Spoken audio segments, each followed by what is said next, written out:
I want to take just a moment and give you an overview of particle LODs, or levels of detail. They are a way that you can take a particle system and make it simpler as you move away from it. That is their default behavior anyway. They can also be accessed directly through code. And just as a quick aside, not something we're going to explore here, this was used in the Infinity Blade games, which given was Unreal Engine 3, but the technique would work in 4. You can use particle LODs directly in code to change the level of detail of a particle system based on the hardware you were running. So if you were running Infinity Blade on a lower end iPhone, you would get a simpler version of the particle system because they were driving LODs based on your hardware spec. So there's a lot of ways they could be applied, not all of which we're going to explore here. We're just going to focus on how they're controlled by way of distance.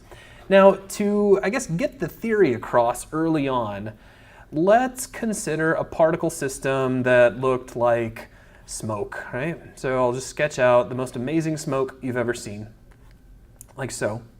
And let's say your camera is going to get closer and farther away from it during the game. Now, it kind of goes without saying, but you got to stop and think about it. As you move away from an object in a game, that object gets smaller. As it gets smaller, it uses less screen space. And as it uses less screen space, it requires fewer pixels of your monitor. And as it does that, it requires less detail to render properly, which is the whole idea behind LODs. But here's how you're going to set them up. You're going to establish a distance. And this distance can be anything you want, but we're going to set it to about 1,000, at least for this hand-drawn example. I'll set it to something much lower to make it a lot more visible when we do it in Unreal. So you'd say for the first 1,000 centimeters, or 1,000 Unreal units, you would be looking at LOD 0. This is going to be your highest level of detail. This is where the particle effect is going to look the prettiest. Now, as you move farther away, let's say to 2,000, you might step to LOD 1, and this could be something like medium detail. And then once you made it to 3,000 and beyond, so you would be at LOD 2, which would be your lowest level of detail. Now, the thing here is you can have as many LODs as you want. You're not limited to just 3. You could have 100 if it made you feel better, but you should be able to manage them, and you probably won't need more than a few. It really depends on how much explicit control you want over the particle system as you get closer and farther away from it. Now, to illustrate how to set these up, let's jump back into Unreal. I'm going to bring in the P smoke particle system, which is included with the starter content. And I have already taken the liberty of jumping into the spawn module inside of this and setting its spawn rate to something really high, like 50 in this case. I thought it was 500, but there's a decimal point in there. So 50 means we're going to get a whole lot of smoke, as you can see. Now, to set up LODs, we have a few things to do. First off, I'm going to check and see if there are any LODs here using my LOD controls at the top. If I set this to 1, you'll notice it won't let me. So currently I have no LODs. There's also another way to check. If I click on a blank spot here in the emitter list, we can take a look at the particle system's properties, and under LOD distances, I only have an entry for 0, which means I only have 1 LOD. Now, I have LOD buttons at the top. These allow me to create new LODs and to step between them however I'd like. What I'm going to do is add another LOD. So we'll add a lower LOD, or before the current one. Really, at this point, it doesn't matter because I only have 1. I can add one after or one before. Now, you'll notice over here in my details panel, I have 2 LOD distances available, and I can take my LOD and now set it to 1. I have 2 different settings. Now, I want to mention the LOD method here. This is set to automatic. As an artist, you're probably going to leave it at automatic forever. But if you grab this, you'll notice there's some other settings. You have direct set, which means you could talk to this directly through code. You also have activate automatic. And the differences between those are actually spelled out pretty well in the tooltip. But if you're not actually handling this by way of code or doing anything special or fancy with it, automatic is going to be your go-to.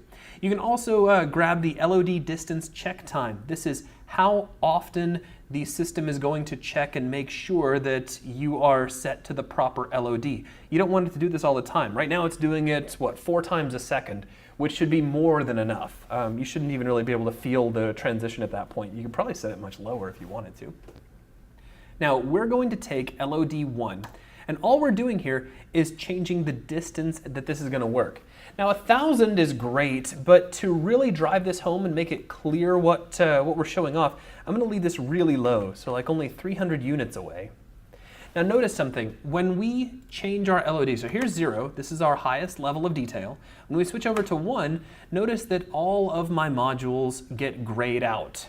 That's because they've automatically been downscaled by Cascade. If I want to change them or make any edits to them, I need to right-click and duplicate from a higher one, or I could share from a higher if I wanted to, but I'm going to duplicate, and now that clears this up, and it's set to its original value, which is 50. I'm going to pull that down really low to, say, 0.5. That means I'm only going to get one every other second, just one little puff. Then let's take lifetime, and I'll duplicate that from higher as well. And currently, my lifetime was set to 5 to 6 seconds. Let's set this to 2 to 3 seconds. So a lot fewer particles, and they don't live for as long, and that's a pretty obvious change between that and my highest level of detail. So now with just that done, let's go ahead and take a look in the view. We can go ahead and hit play, and if we're really close, you see we've got a lot of smoke. As soon as we get farther than, in this case, 300 units away, notice what happens. It stops spawning, and now we're only getting one every couple of seconds with a really short lifespan. Now that is an extreme example, right? Normally you wouldn't want to do this to your LODs, but my goal here is just to get the point across so that you can understand how these LODs work and how you can go about setting them up. Generally what you'd want to do is say over the first 1,000 units, you do nothing. Maybe beyond that, you can take an entire emitter and you could turn it off. For example, if I come over here to LOD1, and let's say I have 2 different emitters. Let's just take this emitter and I'll duplicate it. And on this one, let's come back over to LOD0. So on my second smoke emitter, just to differentiate it, let's move it off to the side. So I should probably add something like an initial location. I'll right click, go to location, we'll set an initial location, and I'll move that up just again. Actually, I'm sorry, I've got an initial location in here, but it's a sphere and it's got to start, so that's fine. We can delete that out. We can just use the sphere. And we're going to take X and offset it by about 100.